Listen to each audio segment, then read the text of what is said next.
What's up guys, Woody here, and you probably have absolutely no idea who I am as this is my first YouTube video, or maybe you've come to this through Twitch and you have seen some of my streams. So a quick rundown of exactly who I am, what this channel is, and then we're actually getting to our first deck, which you can probably see is a Brouver deck. So as I said, my name's Woody. I stream over on Twitch on Monday evenings, Wednesday evenings, and Sunday mornings, all GMT time or European time, depending where you are in the world. And I stream Gwent only at the moment. I've played CCGs and TCGs most of my life, mostly physical stuff. I say most of my life, most of my adult life. More so the more recent years, I kind of really got into physical TCGs. And I've kind of dropped all those now actually to kind of focus on Gwent. I am pushing for Pro Ladder. I will say now, I'm not Pro Ladder, and I will also say I played a lot of open beta Gwent. I was after it closed. I played open beta Gwent over on PlayStation 4. But really wanted to jump into Homecoming when it first launched, and obviously that was a month earlier on PC than it was on console. So I came over to PC, had to leave all my scrap, all my dust, all my ore, everything behind. So when going through the collection, people will be like, what, this guy hasn't even got a complete collection? No, I haven't, I'm afraid. I'm just kind of slowly building it out, and I'm seeing it as a progression system. I'm quite enjoying getting there, okay? It's quite frustrating when you haven't got the cards you want to make decks. And that's kind of where this deck came from a little bit. Some of the iterations in this deck came from me not actually having the cards that I saw the tier 1 list playing. I say tier 1 in commas because, or quotation, because it's tier 1's yet to really be known in Homecoming Gwent. It's still quite new. There's very, very powerful decks. This is probably closest to tier 1 I've seen, but we'll see. We'll go into it, okay? So this channel, again, without going on for ages, this channel is basically going to be focused on Gwent for now. Other CCGs, TCGs may pop up on there. It's not a Gwent channel. It's a CCG, TCG, my personal YouTube channel. But yeah, most of it's going to be focused on Gwent for now. We're going to be mostly doing deck tech videos, kind of running through decks. Some I will be I might make myself. Others will be iterations I've had of a net deck, effectively. Okay, and I just want to kind of get that out of the way. There's nothing wrong with net decking. Okay, people net deck all the time. The issue is if you're learning the game, I recommend looking at net deck for inspiration. I wouldn't recommend going to go, I'm going to go get this net deck, play it, and you end up losing with it because you don't understand the game. You're going to kind of get pretty stressed out with that deck. So the best way to learn games is to get inspiration from net decks, but kind of play around with cards yourself. Learn the cards, learn the mechanics. But anyway, this isn't a tutorial video. This is a deck tech video. And like I said, today we're looking at Brouver and Brouver Elves. I don't think it's any secret. Brouver is the best Scoia'tael leader in the game since December's patch. There's no denying that. Absolutely no denying that. Obviously, Ethne got a big nerf. Fran can still be very powerful. But yeah, Brouver is good. It's solid. He kind of offers face aggro / control, which is pretty big in the current meta. But I'll run through the deck. What we'll then do is I'll go through cards that I actually swapped out from what I saw. The original deck idea I got from Freddy Babes, but I'm pretty sure he mentioned he got it from the Azure Team website. This is changed around, and I'll go through changes afterwards, and then I'll go through different matchups you come across, and then around about the 4.5 minute mark in the video, we'll go into some gameplay. But anyway, Brouver's leader, if you don't know what Brouver does, he can move an enemy or a ally onto a different row. If you use an enemy, he damages it by 2. If he moves an ally, he boosts it by 2. Egli, boost in hands. Okay, I'll kind of run through the cards. I won't go through what they all do, and then we can go in more detail. Skiru's your kind of finisher. Call of the Forest, Airline, Unicorn, Caranex, Milane, Clarent, Eskel, Vesemir, Lambert, which is pretty standard, Milva, Virehead Brigade. 2 of those, they're not joined together because one's premium, one's not. Sappers, for artifact removal, Dogblatter Archer, Dogblatter Bowman, Vanguard or Virehead Vanguard, Virehead Dragoon, and Scoia'tael Neophyte. So the big finisher, as I mentioned, is Skiru, and all but one leader, which I'll get to in a minute. This deck is very well. Okay, so the idea is, if you don't know, Skiru destroys all other units, so not itself, all other units with the same power as Skiru. You can get Skiru out at anything between a 2 and a 12, but not a 3. And you do that either with Brouver ability, so you can drop Skiroo for he comes out at a 2 cost, and you can buff him 2, 4, 6, or 8, or you can use Call to the Forest to bring him out of 5 and then buff him to 7, 9, or 11. Or you can use Eggly to boost him to 4 to 6 in hand and bring him out at a 6 and 8, 6 and buff him to 8, 10, or 12. So that's kind of where Skiroo comes. So you can be very dangerous. And then you can use the likes of Bowman, you can use Archer, you can use Maline, you can even use Kyrielex to kind of set up other units. We're pinging them for 1 or 2s or 4s to set them up for a big finish with Skiroo, which can be huge. Like, I've had 30 points off this guy last turn. You kind of want last turn for it to kind of really set up the play, but you definitely want to be using round 3, not round 1. Round 3 is where you kind of want to be getting the win here. Now, the net deck that I saw, or the deck I saw Freddie Bates playing, actually consisted of a few other cards. So it had, is it Insgrim? This guy here. Boost all other elf allies by 1. Whenever you play an elf, boost self by 1. I don't actually own that card, so I was like, okay, how can I build around it? So I didn't put them in. I also took out the Brouver here, which is damage all enemies, damage the enemies at the end of a row by 2, or damage all enemies on a row by 1. So I took them out, and the final card I took out was down here somewhere. I've gone way too far down. It's Yavin. There we go, Yavin. Okay, which is damaging an elf by 1 for each ally. So effectively, you could argue that they kind of do what Unicorn Kyrielex, which I substituted in, do. These guys damage enemies by elves by 1, so you could potentially get the 8 damage of Kyrielex with this guy, and then boosting all allies, elf allies, and then boost up by 1 could be worth 8 points, which was what Unicorn we could use. Like I said, I don't own this card, so I didn't put it in. What I'd done instead was I put in an additional Beerhead Brigade. The original deck had 1. I play 2 now. And I then put in the Kyrielex and Unicorn combo, which is probably the best universal combo in the game. And I've had a lot of success with this game. I played about 20 this deck. I played about 20 matches, and I have probably won. I've only lost 3. There you go. So I've lost 3 matches in the last 20. So that shows you how powerful this deck can be. But yeah, that's the kind of deck. I've kind of gone on a little while about the deck. What I will say is this deck is great against all leaders apart from Yusufa. Yusufa is a fecking pain in the ass against Brouver because all these cards, most of these cards, Brigade, links so well with Brouver. Obviously, Skiroo links so well with Brouver. You don't have the ability. Skiroo comes out with a 2, a 6, or a 5 against Yusufa.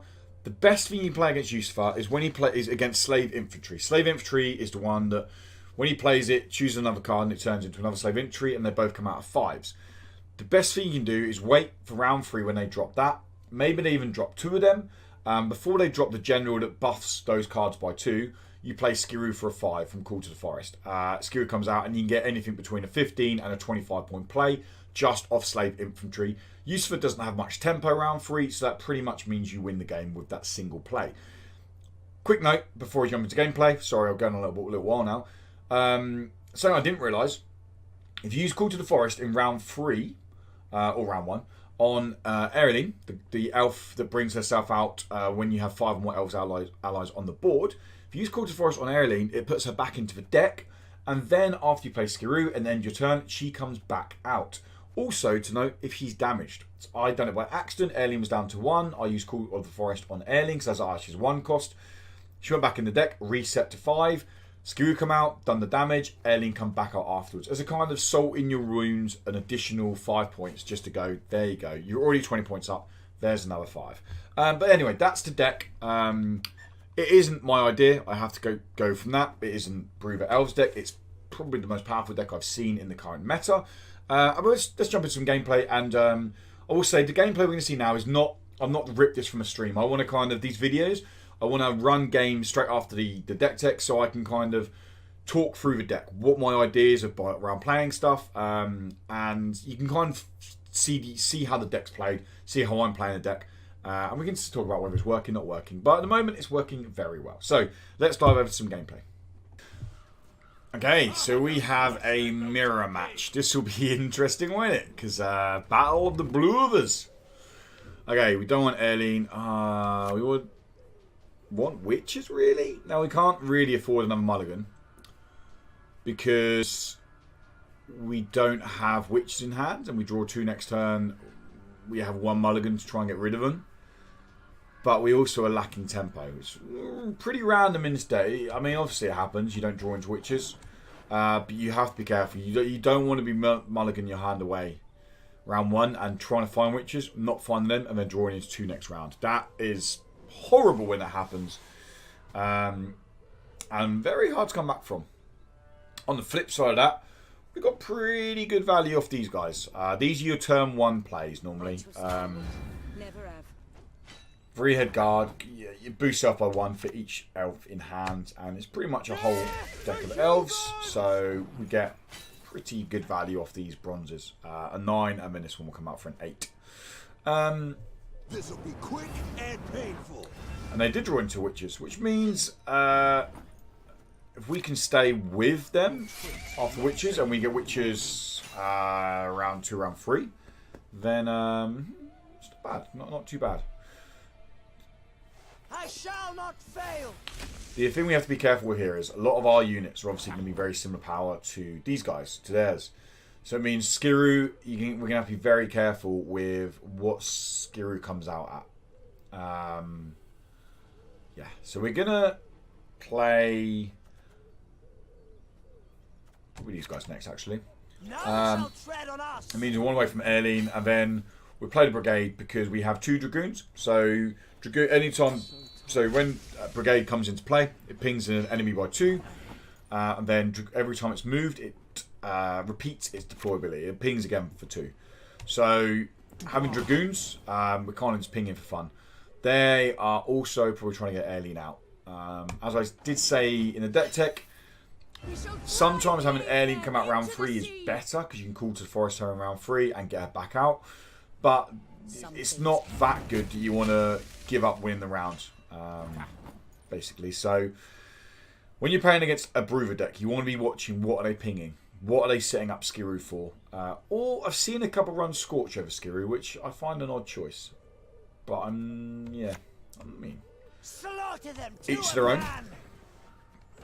It's quite nice. We're in good position here. We're up by 6 on even. And then we're having pretty much the same deck as us. Obviously they're TA. Same deck as us. It's a good position to be in. Okay. I think I'm going to use a leader ability on this guy now to keep him alive for the next Dragoon. Because Skiru, we're playing an elf deck, so Skiru doesn't need to come out at anything above a 6 really. And then we'll play Dragoon again. Peace with humans, by that.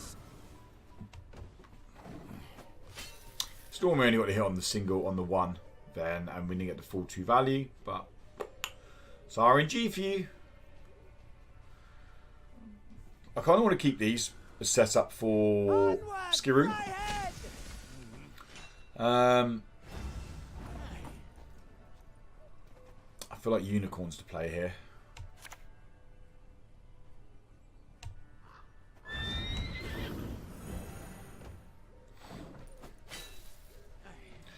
Mullane is obviously an 8-point play.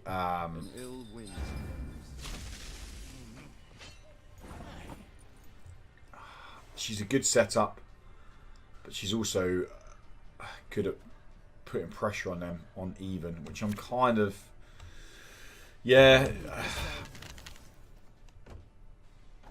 I mean, 4s are great for them at the moment. If they bring Skiru out at a 4, they can buff these 2. I still don't think it's a great card, I'm not going to lie. I just don't think it's a great card. There isn't a ton to lock in Scoia'tael, really. Swordmaster's about it. You can kind of use Brouver to push them back. Most Brouver decks don't run Swordmaster. I mean, they can help you set up for Skiru, but they can be hard to keep on the board. This puts us one behind. I'm going to play now. And then we either take the round by playing last card, or we pass and we just get them to play the last card. Okay. So we got them to play that card for us. Skiru's going to come out at oh no. Okay. So at the moment, No mercy. best Skiru is a 2, 4, 6, or 8 if they draw into him. We need to remember that. So we can keep our...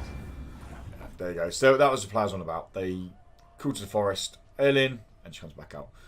Which is fine. They've used their call to forest. They get last play, which is pretty big on a Brouver deck, especially with Skiru. If we can keep our units an odd, which is hard in this deck, then yeah, we win. Simple as that, really.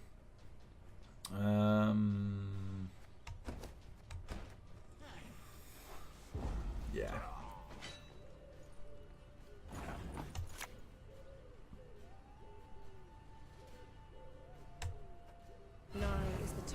I'm actually going to boost this because it puts one as 7 off the cuff, and it means after one turn it will be an 8, and that is full Skiru range for him if he uses all leader abilities on Skiru, which means that after 2 turns this is out of range for Skiru. So, and we've got good power on him there.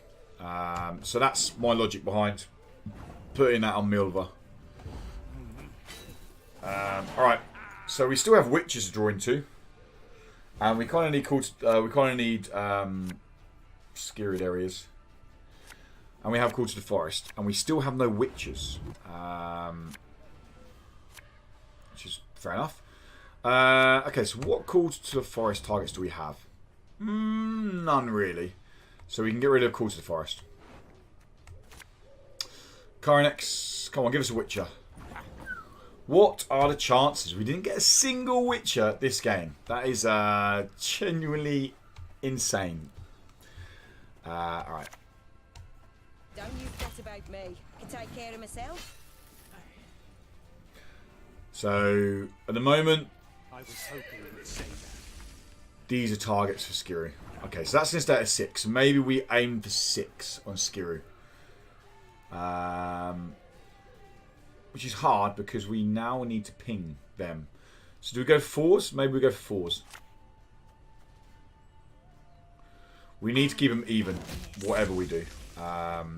That's a must. Have they played? They played the lock card, didn't they? Yes. They did. Upon which your kind dies.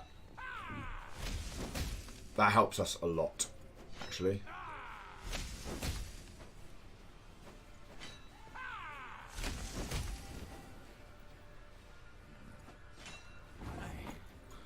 Okay.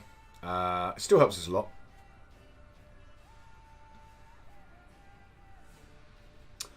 We're saying that. What's their thoughts here? So they're gonna. That's at 4 now. We play a card to keep them at odd. So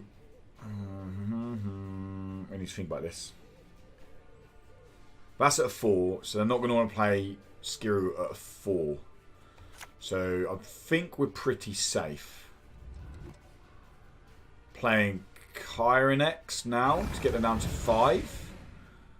I think we're pretty safe doing that. Because they don't... Slaughter them to a man. Okay. That is actually very good for us.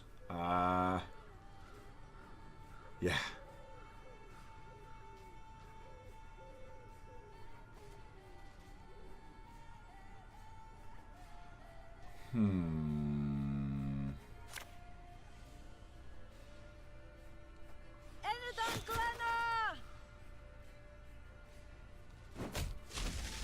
The issue we have is now we play Skiru next turn.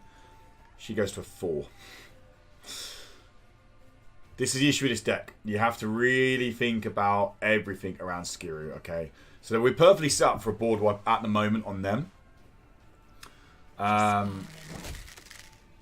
There you go. That makes sense by them, to be honest. It's a good play by them, to be fair. At the moment, Skiru can only come out at a 2 because he's used leader ability. So I don't even think he has Skiru in hand, if I'm being honest. Which means... do we get the values of 2 out of Skiru? How many of these have they played? So they've played all of them. So I'm thinking we go for 2s on Skiru. Play you here. We ping and we ping. And then next turn we can move them to get them down to a 2. And X.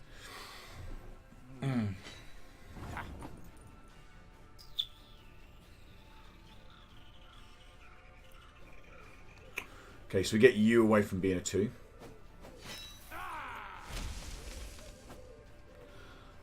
We get you down to a 2. We play Skiru.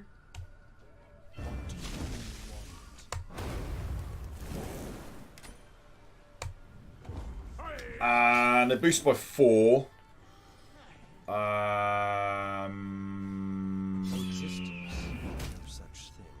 There we go. Simple as that. Easy. Wasn't even close. Wasn't even close. So yeah, the you can see there. Apology if I was quiet, but there's a lot of math going on with this deck. You kind of really need to work out what they've got, where they're going to be, how you're going to set up Skiru, what Skiru coming out at, and things like that. So yeah, that was the Brouver deck. You saw how it was played. Hopefully you enjoyed it. Thank you for watching, guys. I really, really appreciate it. If you like these videos, then give them a little like. It's a new channel. I'm aiming to get a video up once a week. I can't guarantee that. I have lots going on. This is just a hobby of mine. But yeah, if you like that, or if you want to see more of me, then head over to Twitch. What's up, Woody? The link is in the description. And I stream, like I said, Monday evenings, Wednesday evenings, and Sunday mornings. I'm not pro ladder.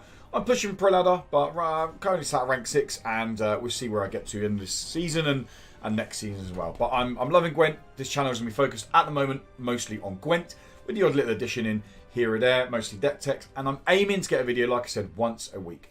Brouver Elves is probably one of the best decks at the moment. Obviously, the season's finishing very soon. But I don't think there's going to be a ton of nerfs for this deck, because it's not overpowered. It's just you need to know how you're playing it, and lots of movement. But yeah, thanks so much, guys, for stopping by. Thanks so much, guys, for checking out the video. If you like it, please give it a little like. It is my first video on YouTube. And show some love and throw us support, throw us a sub if you want to. I mean, why not? But yeah, cheers, guys. Thank you so much again. And until next video, just stay amazing. Cheers, guys. Bye.